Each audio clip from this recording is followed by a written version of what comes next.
연봉 1억 받으면 행복할까요? 그런데 만약 내 친구들이 다 2억씩 번다면요? 이 질문을 심리학자들이 실제로 실험해 봤습니다. 사람들한테 두 가지 중에 고르라고 했어요. 하나는 내가 1억을 벌고 주변 사람들은 2억을 버는 상황. 다른 하나는 내가 5천만 원을 벌고 주변 사람들은 3천만 원을 버는 상황이었는데요. 흥미롭게도 상당수가 두 번째를 선택했어요. 객관적으로 보면 1억이 5천보다 2배나 많은 돈인데 사람들은 적게 벌더라도 남들보다 많은 걸 원한다는 겁니다. 이게 무슨 뜻일까요? 우리의 본능은 옆 사람과 비교하게 되어 있다는 거예요. 그래서 누군가의 좋은 소식을 들으면 축하해야 하는데 마음 한구석이 불편해지는 거고, 내가 좋은 소식을 말하면 관계가 이상해지는 겁니다. 오늘은 이 본능이 왜 생겼는지, 왜 우리나라에서 유독 심한지, 그리고 어떻게 하면 그 본능을 넘어서 기쁨을 나누면서도 관계를 지킬 수 있는지 이야기해 보겠습니다. 먼저 왜 우리가 이렇게 비교를 하는지부터 살펴볼게요. 이건 인간의 결함이 아니라 생존을 위한 설계예요. 수만 년 전 우리 조상들이 살던 시절을 생각해 보세요. 그때는 자원이 한정되어 있었어요. 먹을 것도 부족하고 안전한 잠자리도 부족하고 착을 찾는 것도 경쟁이었죠. 50명,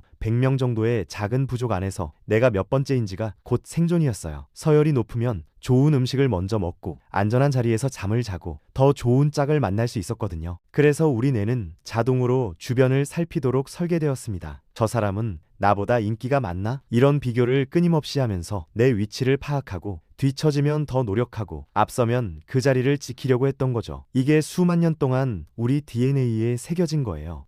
지금은 부족 사회가 아닌데도 뇌는 여전히 옛날 방식으로 작동하고 있는 겁니다. 심리학에서는 이걸 상향 비교라고 불러요. 나보다 잘난 사람과 비교하는 거죠. 이게 때로는 동기부여가 되기도 해요. 저 사람처럼 되고 싶다, 더 열심히 해야겠다, 이렇게요. 그런데 문제는 상향 비교가 대부분 불행으로 이어진다는 거예요. 내가 아무리 잘해도 위에는 항상 누군가가 있거든요. 연봉 1억 벌어도 2억 버는 친구가 있고, 강남에 살아도 더 좋은 동네에 사는 사람이 있고, 끝이 없는 거죠. 그래서 누군가 자기 좋은 소식을 말하면 우리 뇌는 자동으로 비교 모드에 들어가요. 의식적으로 축하하려고 해도 무의식에서는 나는 왜 저게 없지? 라는 신호가 올라오는 거죠. 이건 우리가 나쁜 사람이어서가 아니에요. 수만 년 된 생존 본능이 아직도 작동하고 있는 거예요. 이걸 이해하면 왜 좋은 소식을 듣고도 마음이 불편해지는지, 왜 자랑을 듣기 싫어하는지가 이해됩니다. 여기서 한국 사회 이야기를 안 할 수가 없어요. 솔직히 이 비교 본능이 우리나라에서 유독 강하게 작동하거든요. 왜 그럴까요?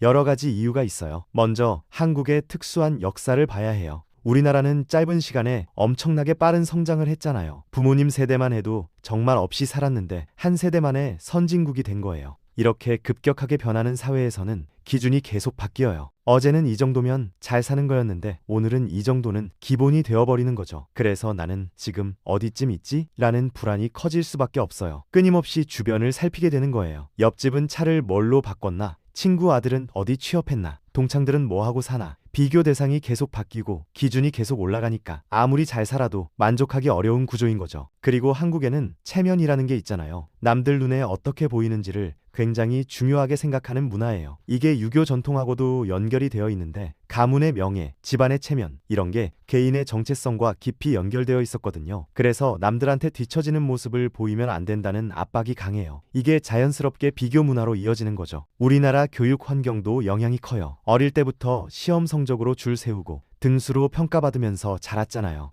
1등부터 꼴등까지 순위가 매겨지는 환경에서 수십 년을 살았으니까 비교하는 게 몸에 배어 있는 거예요. 그게 성인이 되어서도 계속되는 거죠. 자녀 학교가 어딘지, 남편 직장이 어딘지, 집이 몇 평인지 의식하지 않아도 자동으로 서열을 매기게 됩니다. 또 하나는 우리나라가 좁고 관계가 촘촘하다는 거예요. 다들 비슷한 동네에 살고 비슷한 학교 보내고 같은 아파트 단지에서, 같은 학부모 모임에서, 같은 동창회에서 계속 만나요. 비교 대상이 항상 눈앞에 있는 거죠. 여기에 SNS까지 더해지면서 비교의 범위가 더 넓어졌어요. 예전에는 동네 친구랑만 비교했는데 이제는 인스타그램에서 모르는 사람의 일상까지 보면서 비교하게 된 거예요. 자, 그러면 이 상황에서 어떻게 해야 할까요? 먼저 중요한 건 이 비교 본능이 우리의 전부가 아니라는 걸 아는 거예요. 우리는 비교하는 본능을 가지고 있지만 동시에 그걸 이겨내는 힘도 가지고 있거든요. 진심으로 친구의 기쁨을 축하해 줄 수 있는 능력, 내 상황이 힘들어도 상대방의 행복을 인정해 줄 수 있는 성숙함, 이것도 우리 안에 있습니다. 다만 그게 본능처럼 자동으로 작동하지 않을 뿐이에요. 의식적으로 노력해야 하죠. 그래서 우리가 할 수 있는 건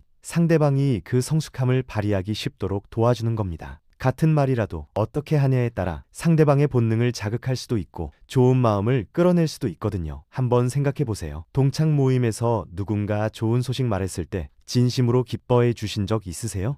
솔직히 저도 그래요. 입으로는 대단하다, 축하해 하는데 집에 오는 길에 괜히 마음이 무거웠던 적 있거든요. 특히 나도 비슷한 고민이 있을 때요. 내 아이도 취업 걱정인데 친구 아이는 대기업 갔다고 하면 축하하면서도 속으로는 비교가 되는 거죠. 이게 나쁜 마음이 아니에요. 본능이에요. 인터넷에 이런 글 정말 많아요. 친구 아들 좋은데 취업했다는데 축하한다고 했는데 집에 와서 왜 눈물이 나는지 모르겠다. 30년 친구인데 요즘 만나기가 꺼려진다. 이런 글들이요. 이분들이 못된 사람일까요? 아니에요. 그냥 그 시기에 본능을 이겨낼 여유가 없었던 거예요. 반대로 좋은 소식을 말하는 입장도 생각해 보세요. 좋은 일 있으면 나누고 싶은 게 당연하잖아요. 근데 말하고 나서 분위기가 싸해진 경험 있으신 분들 계실 거예요. 뭔가 잘못한 것 같은 느낌, 괜히 말했나 싶은 후회요. 문제는 여러 명 앞에서 상대방 상황 생각 안 하고 좋은 소식을 던졌다는 거예요. 그 자리에 비슷한 고민으로 밤잠 설치는 사람이 있었을 수도 있거든요. 특히 단체 모임에서는 더 조심해야 해요. 여러 사람이 동시에 듣거든요.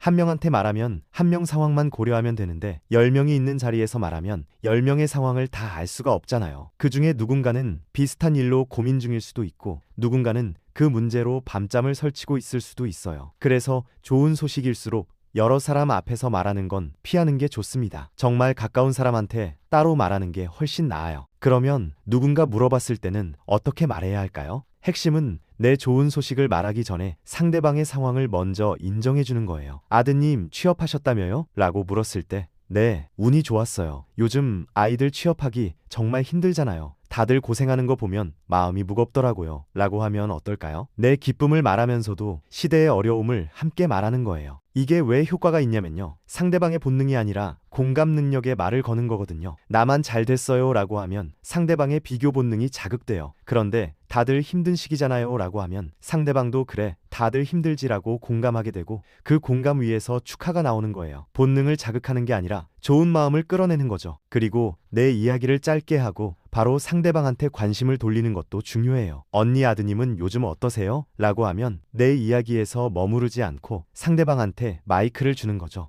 대화가 한쪽으로 치우치지 않게 되고 상대방도 자기 이야기를 할 수 있으니까 훨씬 편해져요. 이 작은 차이가 상대방의 본능을 자극하느냐, 좋은 마음을 끌어내느냐를 결정합니다. 상황을 읽는 것도 중요해요. 상대방이 요즘 힘든 상황이란 걸 알면 내 좋은 소식은 아예 접어두는 게 나을 때도 있어요. 친구가 요즘 너무 힘들어 라고 하는데 내가 그래? 나는 요즘 좋은 일 있었어 라고 하면 안 되잖아요. 그럴 때는 내 이야기는 나중으로 미루고 왜 무슨 일 있어? 라고 상대방 이야기에 집중하는 거예요. 내 좋은 소식은 나중에 상황 봐서 말해도 되고 안 말해도 됩니다. 여기서 반대 상황도 생각해 볼게요. 내가 남의 좋은 소식을 들었을 때 마음이 복잡해지는 경우요. 이건 부끄러운 게 아니에요. 우리 뇌에 비교하는 본능이 있는 거라서 그 순간 복잡한 감정이 드는 건 자연스러운 겁니다. 중요한 건 그 본능에 휩쓸려서 행동하지 않는 거예요. 속으로 복잡해도 겉으로는 축하해주고 나중에 혼자 있을 때 그 감정을 정리하면 됩니다. 그리고 그 복잡한 감정이 오래간다면 내 삶을 돌아보는 신호로 받아들일 수도 있어요. 내가 왜 이렇게 마음이 불편하지? 내가 진짜 원하는 게 뭐지? 이런 질문을 던져보는 거죠. 어쩌면 그게 나를 더 성장하게 만드는 계기가 될 수도 있어요. 비교 본능이 무조건 나쁜 건 아니에요. 어떻게 쓰느냐의 문제죠. 자랑을 많이 하는 사람을 보면서 저 사람은 왜 저럴까? 라고 단정 짓는 것도 조심해야 해요. 사람마다 표현 방식이 달라요. 어떤 사람은 원래 말이 많고 솔직한 성격이라 좋은 일 있으면 바로 말하는 사람도 있거든요. 그게 꼭 나쁜 의도가 있어서 그런 건 아닐 수 있어요. 다만 듣는 사람 입장을 고려하면 더 좋겠다는 거죠. 우리 모두 완벽하지 않으니까요.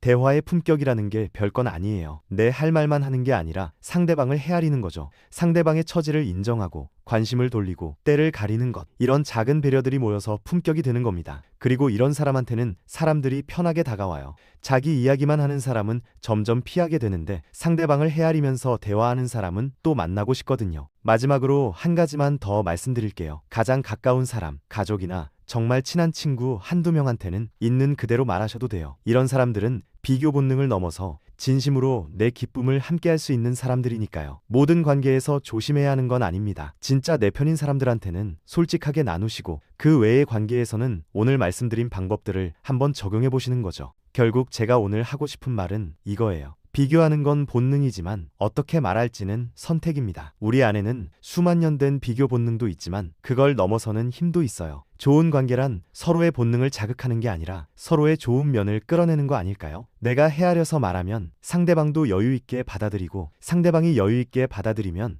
나도 더 넣을 수 있게 되고 그렇게 관계가 깊어지는 거예요. 기쁨을 나누는 건 좋은 겁니다. 다만 상대방을 헤아리면서 나누면 그 기쁨이 더 커져요. 그리고 솔직히 말씀드리면 오래 좋은 관계를 유지하는 사람들 보면 대부분 이런 배려를 자연스럽게 하고 있어요. 거창한 게 아니에요. 말하기 전에 한 번 더 생각하는 것, 그게 전부입니다. 오늘 이야기는 여기까지입니다.